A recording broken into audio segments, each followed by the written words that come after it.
Welcome to PaxChats with Lawyer Mel, episode 1.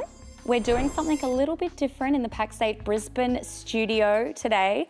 Amazing space here. I want to take a little bit of time to break down a couple of key, interesting legal concepts that are affecting small and medium business, mostly in Australia, but New Zealand and other places in our region as well. I now have this interesting position where I work in a big business. I understand corporate law and business law from that perspective, but I also understand that there's a gap between this and the real people who are operating in the trenches, the small and medium businesses that make up over 90% of business in Australia.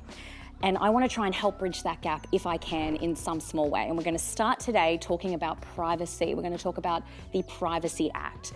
Now, this is not legal advice, my friends. I am a lawyer, but I'm not your lawyer. So take everything I say with a grain of salt, check it through your own legal advisor.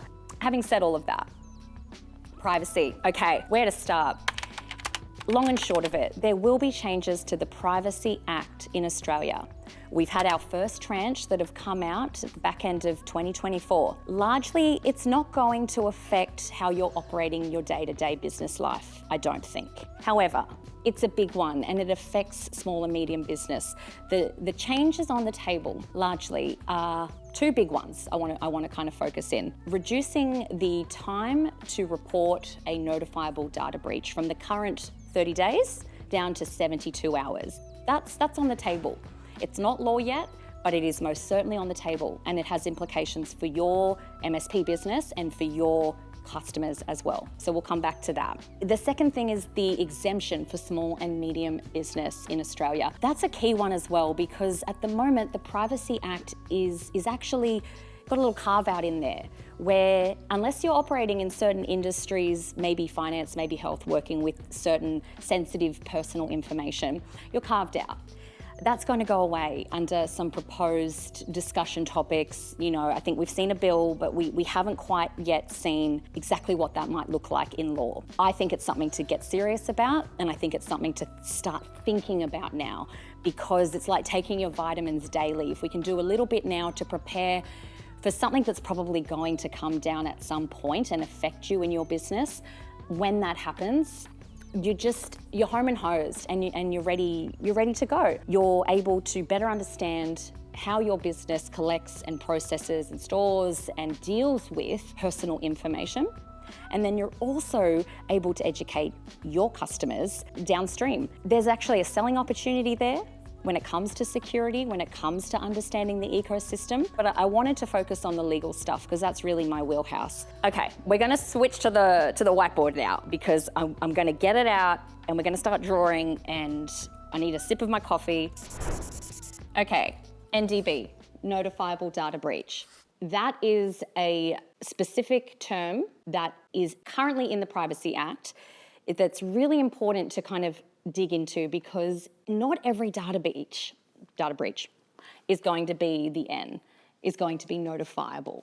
There's a couple of things to draw out there, and as with all things legal, often the devil is in the detail. So if there is a data breach, is it notifiable or not? It's going to look at a couple of key tests around the material harm, the likely material harm, what kind of personal information was leaked, understanding whether the data breach is notifiable or not. That's something for your lawyer. That's a case-by-case basis. That's something for your cyber insurer.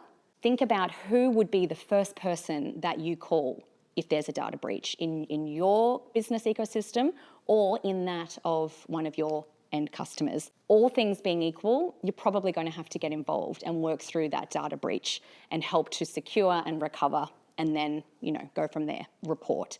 The key here is that we're moving from 30 days, potentially, not yet, but the proposal is from 30 days down to 72 hours. That's huge. Now, that doesn't mean that you have to rectify and remediate within 72 hours, but the notification to the Privacy Commissioner, that's something that has to be done pretty quickly. So if this comes through, have a think about who would be your first call. Who have you got on speed dial? What is your emergency response plan? What is your business continuity plan? having a think about this kind of thing is going to prepare you so well if there is a ransomware attack. If you are shut out of all critical systems and you have to communicate via WhatsApp or Signal, whatever it might be, having a think about those things now is just going to set you up for success in the not so distant future when you may be caught up in something like this and you've got to kind of get cracking pretty quickly. So that's what I would be doing if I was looking down the pipeline. 72 hours, what am I going to do? What does that first 24 hours look like? You don't have to have it all mapped out, but at least thinking about it and having those emergency response plans in place, that's probably the key, I would have thought. So that's the big one for notifiable data breaches. You've got 72 hours to kind of understand whether it is notifiable or not. But if you make a wrong call on that, there could be consequences. Privacy Commissioner might come along later and have a look at what was decided. If it included a serious amount of data that affected a lot of individuals, more likely or not, there could be fines, reputational damage. I suspect putting that on a register of data breaches, it's just something to think about for how you want to be seen as a provider of your services in the marketplace. And I think that going to that selling opportunity for your end customers, it's brilliant to talk to them honestly about what this will mean for them as well. This leads me to my second kind of big change, the big change that we more than likely can expect with any Privacy Act amendment in Australia that may be coming down the pipeline. Let's go to number 2, small and medium business exemption. We currently have it. It's very nice. The Privacy Act currently has a small and medium business exemption. The current thinking is that that's going.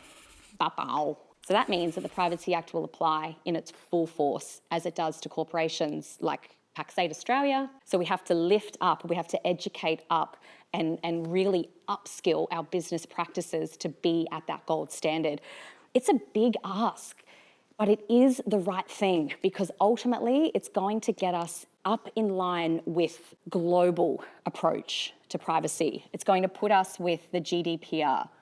I'm sure many of you have heard. It comes out of the EU. It is essentially the EU's general data protection regulation.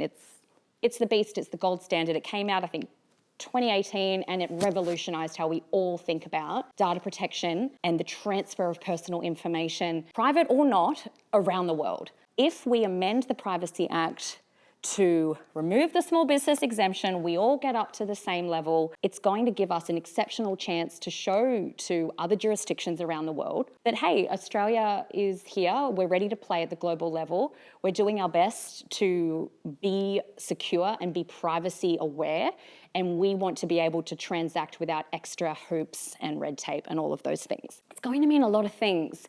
It's going to mean getting the documentation in place, getting privacy policies, getting collection statements from your employees, or getting consent from your customers when you're doing certain things with their information. It's understanding how the information flows through your business systems and is collected through the different systems that you use. So you have a lead gen, it comes in through, gosh, it could be a Google form, it could be Facebook message, it could be your website, whatever it is.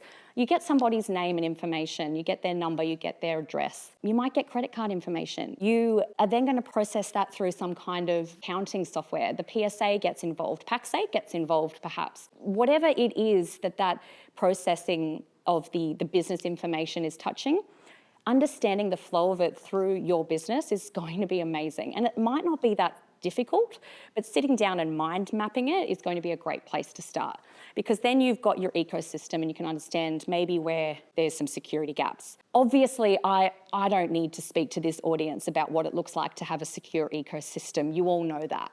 And if you don't, or you feel like you might have some gaps or you've got some blind spots, then you absolutely need to reach out to your account manager, you need to reach out to one of our solutions engineers, and you need to have a chat. We've got so much resource out there to try and help you feel like you can operate in this more sophisticated environment. And if you're not quite sure, reach out and I don't know, see what the guidance from the experts might be. That would be what I would do. And then have a talk to others in your field, in your area. Get together in the community when you're catching up, speaking to each other about how you handle this stuff. That would be my starting point.